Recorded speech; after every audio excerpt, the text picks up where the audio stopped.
Saya awalnya nggak peduli ketika orang ribut masalah bipang atau babi panggang yang diucapkan Jokowi sebagai anjuran supaya orang beli oleh-oleh lewat online.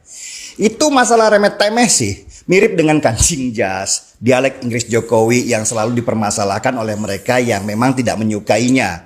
Orang-orang ini memang kerjaannya selalu mencari celah sekecil apapun untuk mereka bully. Apalagi kalau itu berbau-bau agama. Wah, seneng banget biasanya kalau dapat gorengan kayak begini. Yang saya heran itu justru reaksi dari orang-orang istana yang terlalu over. Seperti si jubir istana yang tiba-tiba ngeles mengubah masalah bipang jadi jipang, makanan dari beras. Wong jelas-jelas Jokowi ngomong itu bipang atau babi panggang ambawang, makanan khas daerah Kalimantan Barat. Nggak ada lagi hubungannya sama bipang atau jipang yang ada di Pasuruan. Cara ngelesnya Bang Fajrul inilah yang, maaf ya Bang, jadi bahan ketawaan banyak orang. Maksudnya sih pengen melindungi presiden dengan memutar-balikan fakta. Tapi nggak paham kalau dunia media sosial ini berbeda. Orang bisa dengan mudah mencari data, mana yang benar dan mana yang tidak. Dan jelas-jelas jubir itu salah besar, memelintir maksud dari bipang yang disebut-sebut oleh Jokowi. Saya juga nggak paham, apa sih yang harus diklarifikasi masalah omongan bipang itu? Bahkan Mendak Lutfi pakai acara minta maaf lagi. Nggak ada yang salah dengan perkataan Jokowi itu. Wong beliau presiden kok, bukan ketua ormas agama. Jadi presiden itu berdiri di atas semua golongan, semua agama. Dan dia tidak bisa diidentikan dengan agama tertentu meskipun ia orang yang beragama. Presiden itu jabatan, bukan orangnya. Jadi wajar kalau Jokowi ketika menjabat, dia bicara tentang kuliner daerah dan diantaranya ada babi panggang. Bahkan pernah Jokowi mampir ke Manado dan melihat pasar Tomohon, pasar ekstrim yang menjual tikus, ular, sampai kampret di sana. Saya tahu sebagai muslim Jokowi nggak mungkin memakan binatang-binatang itu. Tapi sebagai presiden dia harus datang ke sana, ke tempat yang mungkin buat sebagian orang mengerikan. Karena ya itu tadi, dia seorang presiden yang berdiri di atas semua golongan. Terus memang kenapa kalau dia promo babi panggang, makanan khas orang Kalimantan Barat? Itu kan promo dan dalam rangka Hari Bangga Buatan Indonesia. Catat ya, itu dalam rangka promo Hari Bangga Buatan Indonesia. Tapi kan Jokowi ngomongnya belanja untuk Lebaran Hari Raya Umat Islam, Bang. Sini gua kasih tahu. Lebaran itu meski hari rayanya umat Islam, tapi yang liburan dan belanja semua agama. Yang jualan juga semua agama, bukan Islam aja. Jadi nggak ada salahnya kalau Jokowi promo kuliner buat yang non-muslim. Lagian lebaran kali ini barengan dengan kenaikan Isa Al-Masih, atau di Kristen mereka mengenal dengan kenaikan Yesus Kristus. Lalu di mana salahnya? Nah, seharusnya beginilah jawaban seorang jubir istana, bukan malah ngeles ke jipang, bipang dari Pasuruan segala. Nggak ada bro korelasinya. Kalau mau menjelaskan sesuatu, jelaskan dengan benar. Nggak usah pakai ngeles segala. Ngeles ginian lah yang bikin gorengan jadi tambah panas dan apinya membesar. Coba dari awal dijelaskan dengan benar, tentu nggak akan seramai ini. Jawaban jubir istana yang ngeles inilah yang membuat saya yakin kalau ada masalah dalam tim komunikasi Jokowi. Mereka ini nggak percaya diri, cenderung insecure. Akhirnya komunikasinya buruk dan kekanak-kanakan. Dan saya sudah kritik sejak lama masalah ini. Tapi yang nggak pernah berubah, malah semakin lama semakin parah. Orang-orang istana Jokowi masih orang-orang jadul. Nggak mampu berkomunikasi dengan ringkas di zaman teknologi ini.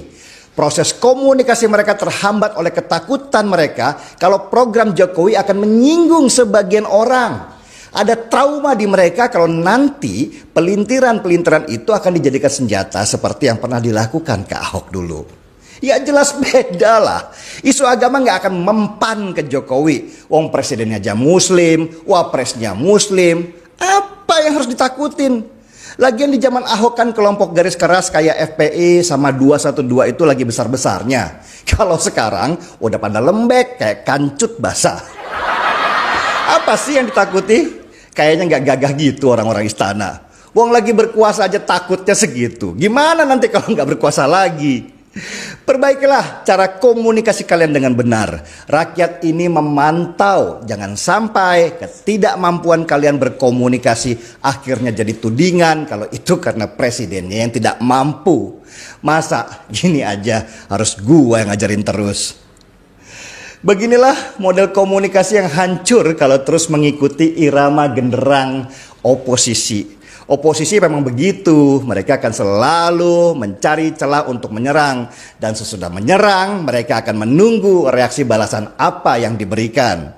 Semakin kacau reaksinya atau semakin over reaksinya, mereka akan terus mengipas isu itu sebesar-besarnya. Gak ada yang salah dengan presiden promosi babi panggang itu. Itu justru menghormati saudara-saudara kita sebangsa yang non-muslim, dan bagi mereka itu kuliner daerah dan bagian dari budaya. Presiden toh nggak menganjurkan supaya umat muslim yang belanja babi panggang. Dia hanya mengingatkan momentum baik ini supaya orang pada belanja. Karena ketika orang belanja, maka putaran ekonomi di masa pandemi ini diharapkan bisa membaik. Dan nggak perlu minta maaf segala. Nggak ada yang salah. Yang salah adalah pikiran orang-orang picik dari sebagian orang yang gampang tersinggung kalau ada yang dianggap nggak enak di hatinya. Kalau orang seperti ginian ditanggapin terus, capek bro. Dan jadinya nggak kerja-kerja. Kalau cuman urusan babi panggang ginian, biar jadi urusan netizen aja. Jubir, cukup diam, dan silahkan makan gaji buta. Setuju? Marki Pang. Mari kita belanja kadrun panggang. Saya Denny Siregar, kita di acara Timeline. Bapak, Ibu, dan saudara-saudara sekalian, sebentar lagi Lebaran. Namun karena masih dalam suasana pandemi, pemerintah melarang mudik untuk keselamatan kita bersama. Nah, untuk Bapak, Ibu, dan saudara-saudara yang rindu kuliner khas daerah, atau yang biasanya mudik membawa oleh-oleh, tidak perlu ragu untuk memesannya secara online. Yang rindu makan gudeg Jogja, bandeng Semarang, siomay Bandung, empek-empek Palembang, bipang Ambawang dari Kalimantan, dan lain-lainnya, tinggal pesan. Itu dia saudara video cuplikan, video menarik yang sudah disampaikan oleh seorang Denny Siregar. Dan apakah saudara diberkati ketika saudara menonton video ini? Apakah saudara tambah wawasannya ketika saudara menonton video ini? Ya, tentunya iya. Karena ada saja video menarik yang selalu dibagikan oleh seorang Denny Siregar yang bisa mencerdaskan bangsa ini dan juga bisa menambah pengetahuan bangsa ini. Tadi dikatakan oleh seorang Denny Siregar bahwa presiden bukanlah orang, tetapi lembaga. Itu sebabnya kalau presiden mengatakan tentang yaitu bipang, yaitu wajar-wajar saja. Dan itu kan menandakan bahwa dia juga peduli terhadap orang-orang yang memiliki budaya. Seperti orang-orang yang punya budaya, memiliki kesukaan untuk memakan yaitu bipang, seperti yang sudah kita tonton tadi di videonya. Nah, jadi seorang Denny Siregar hanya meluruskan dan juga memberikan kecerdasan dan menambah pengetahuan, khususnya bagi kita, rakyat Indonesia. Tuhan memberkati kita. Shalom.